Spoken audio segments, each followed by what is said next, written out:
بسم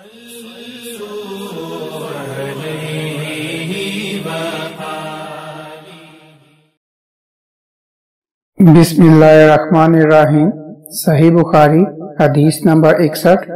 عبداللہ بن عمر رضی اللہ عنہ سے روایت ہے کہ حضرت صلی اللہ علیہ وسلم نے فرمایا، درختوں میں ایک درخت ایسا ہے کہ اس کے پتے نہیں جھڑتے، اور مسلمان کی مثال اسی درخت کی سی ہے، بتاؤ وہ کون سا درخت ہے؟ یہ سن کر لوگوں کا خیال جنگل کے درختوں کی طرف دوڑا۔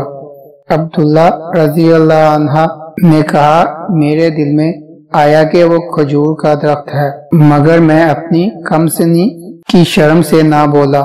آخر صحابہ نے حضرت صلی اللہ علیہ وسلم سے ہی پوچھا کہ وہ کون سا درخت ہے؟ آپ صلی اللہ علیہ وسلم نے فرمایا، وہ کھجور کا درخت ہے۔